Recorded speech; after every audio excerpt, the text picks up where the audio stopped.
الشيطان الرجيم. بسم الله الرحمن الرحيم. الحمد لله الذي خلق السماوات والأرض وجعل الظلمات والنور ثم الذين كفروا بربهم يعدلون. والذي خلقكم من طين ثم قضى أجلا وأجل مسمى عنده ثم أنتم تمترون. وهو الله في السماوات وفي الأرض يعلم سركم وجهركم ويعلم ما تكسبون. وما تأتيهم من آية من آيات ربهم إلا كانوا عنها معرضين. فقد كذبوا بالحق لما جاءهم فسوف يأتيهم أنباء ما كانوا به يستهزئون. ألم يروا كم أهلكنا من قبلهم من قرن مكناهم في الأرض ما لم نمكن لكم وأرسلنا السماء عليهم مدرارا وجعلنا الأنهار تجري من تحتهم فأهلكناهم بذنوبهم وأنشأنا من بعدهم قرنا آخرين. ولو نزلنا عليك كتابا في قرطاس فلمسوه بأيديهم لقال الذين كفروا إن هذا إلا سحر مبين. وقالوا لولا أنزل عليه ملك ولو أنزلنا ملكا لقضي الأمر ثم لا ينظرون. ولو جعلناه ملكا لجعلناه رجلا وللبسنا عليهم ما يلبسون. ولقد استهزئ برسل من قبلك فحاك بالذين سخروا منهم ما كانوا به يستهزئون. صدق الله العظيم. सब तारीफ़ूं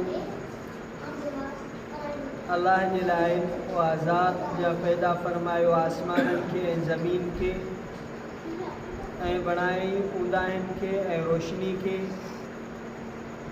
उहे जेके माण्हू कुफ़ुर कयूं पंहिंजे रब सां बराबरि कनि था। इहा उहा ज़ात आहे जा पैदा कयो तव्हांखे मिटीअ मां, पोइ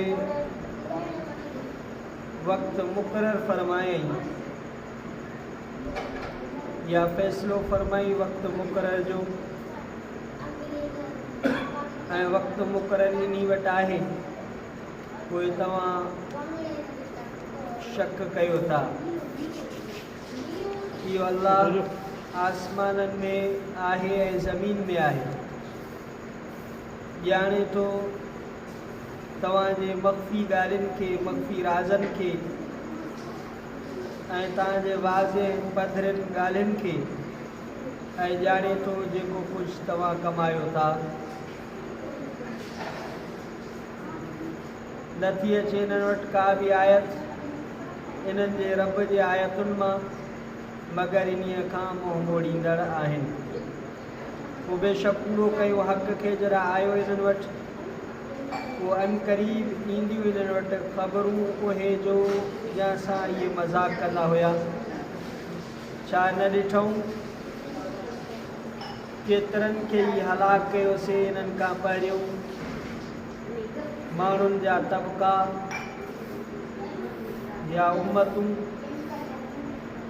जो ताक़त ॾिनी असीं असां इन्हनि खे ज़मीन में, जो न ताक़त ॾिनी आहे असां मां तव्हांजे लाइ, ऐं मोकिलियोसीं असां आसमान खे इन्हनि ते वॾ फुड़े मींहं सां, या वसायोसीं असां आसमान मां इन्हनि ते वॾ फुड़ो मींहुं, ऐं कयासीं असां नहर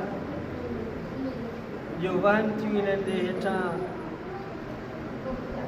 पोइ हलाक कयोसीं असां इन्हनि खे इन्हनि जे गुनाहनि जे करे, ऐं पैदा कयोसीं इन्हनि खां पोइ ॿियनि उम्मतुनि खे, ॿियनि क़ौमुनि खे। जेकॾहिं नाज़िल कयो आहे असां तो ते किताब खे कागज़नि में पोइ इहे हथ लाहिणा इन्हीअ खे पंहिंजे हथनि सां, त बि चवंदा हुए माण्हू जिन कुफुर कयो न आहे ही मगर जादू पधरो। ऐं चयूं छाजे लाइ न नाज़िल कयो इन ते कोई मलाइक, ऐं जेकॾहिं नाज़िल कयो आहे असां मलाइक त पूरो थी वञे हा मामिलो, को ढर न ॾिना वञनि हा। ऐं जेकॾहिं बणायो आहे असां इन खे मलाइक त अलबत बणायो आहे असां इन खे का मर्द जे शक्ल में, अलबत मुंझी पवे हा, शुबो थी पवे हा इन्हनि ते, पोइ जो मुंझल रहियो इन्हनि ते, शुबो रहियो इन्हनि ते।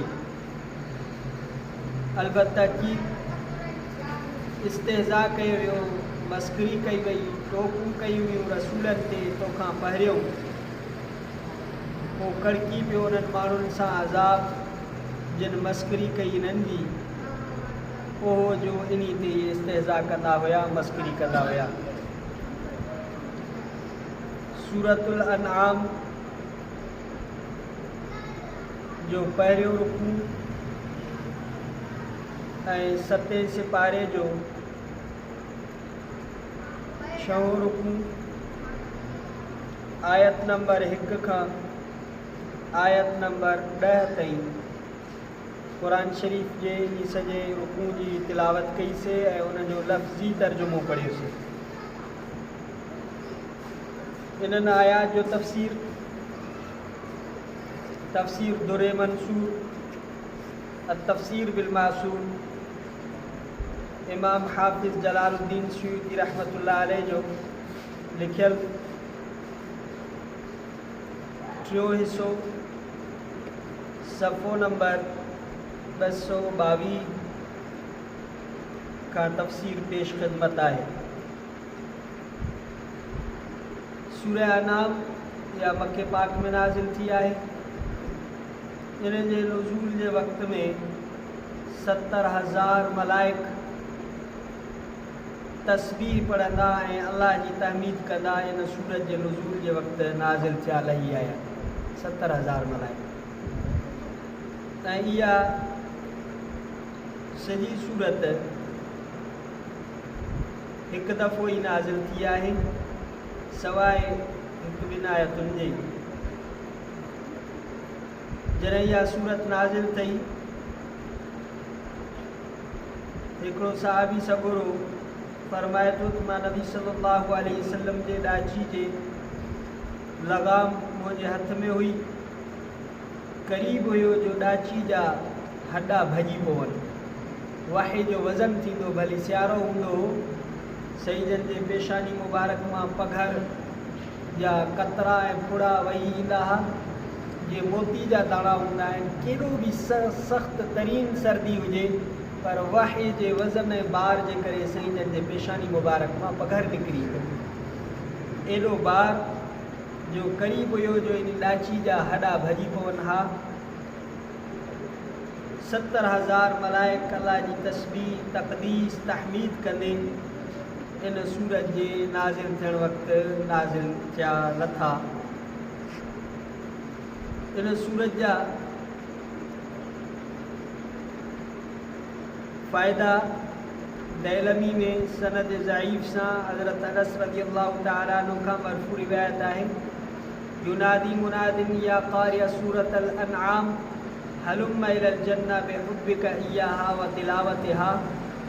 क़यामत जॾहिं ऐलान कंदड़ ऐलान कंदो, ऐं सूरह अनाम जा पढ़ंदड़ जन्नत जे तरफ़ हलियो अचु, छो त तुंहिंजी इन सूरत सां मुहबत हुई ऐं इन जी तूं तिलावत कंदो हुई।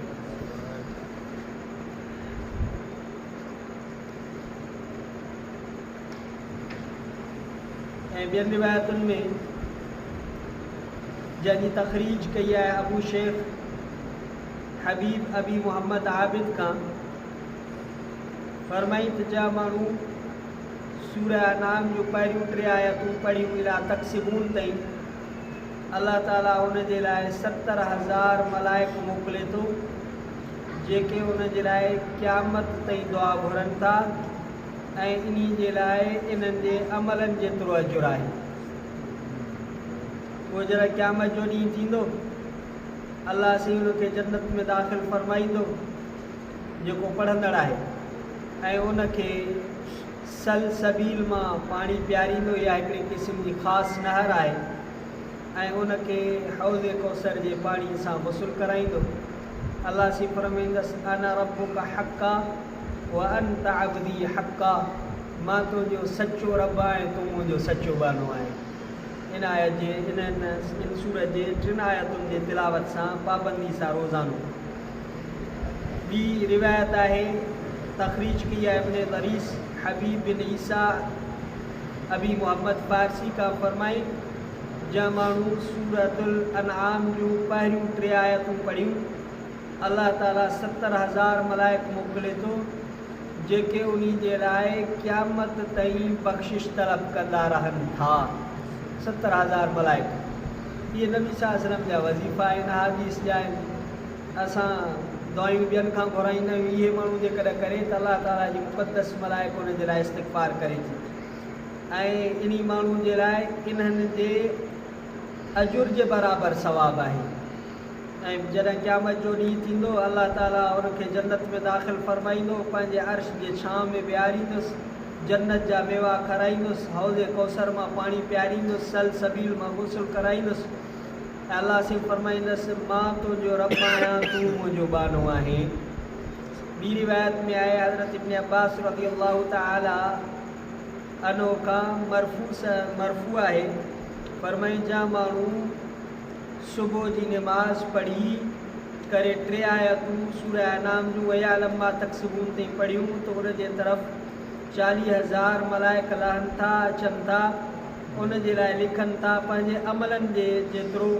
ऐं अल्लाह ताला इन जे लाइ मलाइक 7 आसमान खां मोकिले थो, जंहिंजे हथ में हथोड़ो हूंदो आहे लोह जो।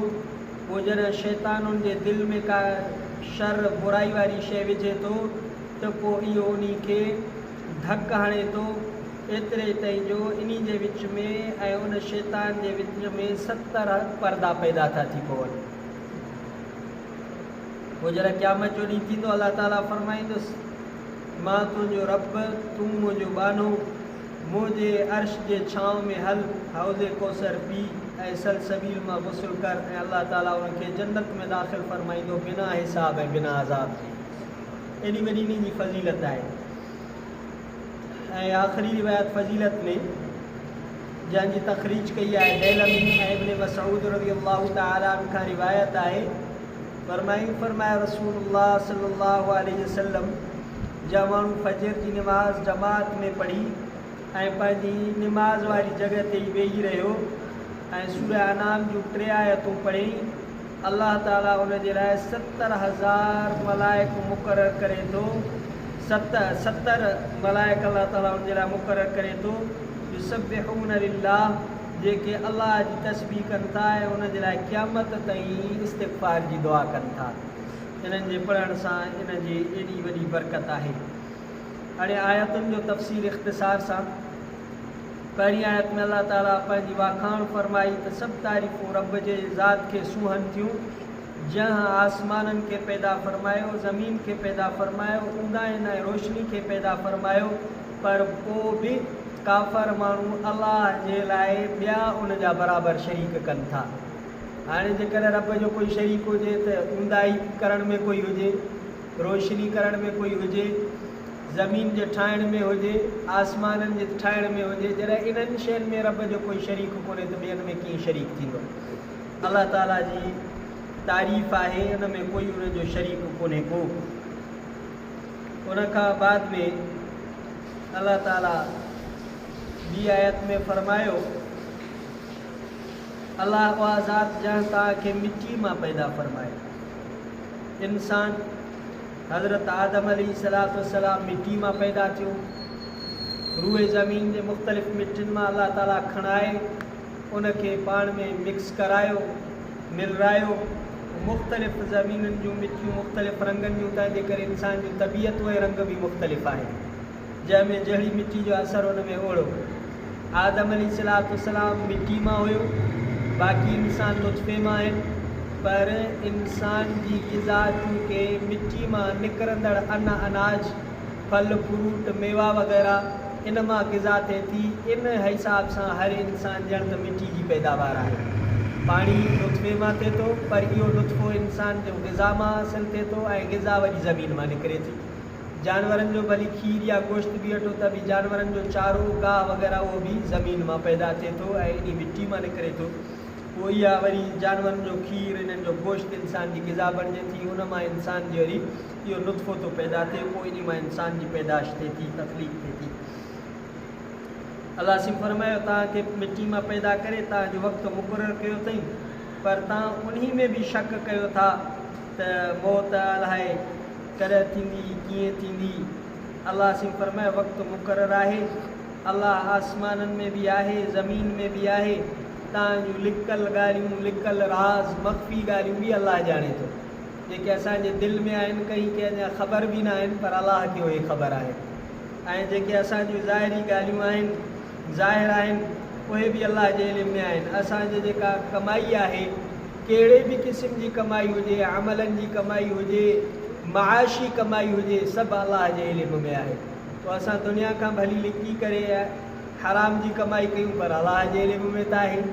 भली दुनिया जे टोपनि खां लिकूं, पर अलाह जे इल्म में आहे। फ़ैसिले करण वारी ज़ात अलाह जी आहे। अलाह सिम फरमाए इन्हनि माण्हुनि वटि जेकॾहिं न केतिरा ई मौजज़ा अचनि, केतिरियूं ई निशानियूं अचनि, पर जंहिंखे न मञिणो आहे उहो मोड़ींदो। पोइ हक़ ईंदो ऐं इन्हनि माण्हुनि जंहिंखे न आहे मञिणो, काफ़रनि हक़ ते इस्तेज़ा कयो, टोकूं कयूं, मज़ाक़ूं कयूं, ठठोलूं कयूं, पर अलाह ताला फरमायो त हक़ हक़ आहे, बातिल बातिल आहे।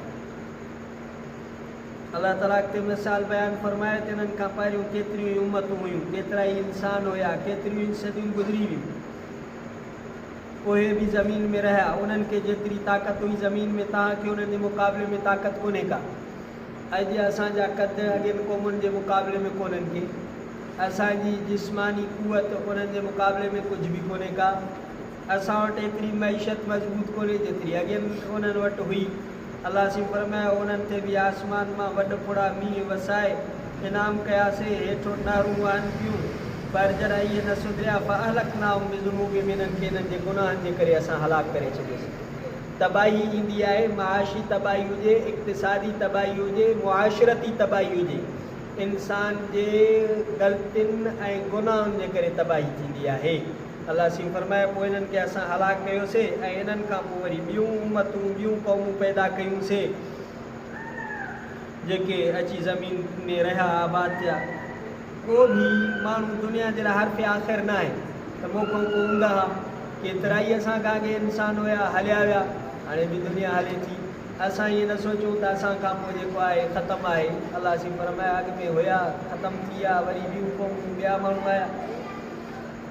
अॻिते अलाह ताला हुज़ूर सल्लल्लाहु अलैहि वसल्लम खे ख़िताब फरमाए जेकर इहे माण्हू जेके मुनकिर आहिनि, जेके नथा मञनि, हे जेको कलाम मुक़द्दस जिब्रील अमीन अलैहिस्सलाम तो वटि खणी थो अचे, इहो जेकर पननि में लिखियलु हुजे हा, पोइ इहे पंहिंजा हथ इन्हनि पननि खे लाहे ॾिसनि हा, त बि चवनि हा त हे जादू आहे। जंहिंखे न मञिणो हूंदो आहे न, पोइ न मञींदो, त बि चवनि हा त हे जादू आहे।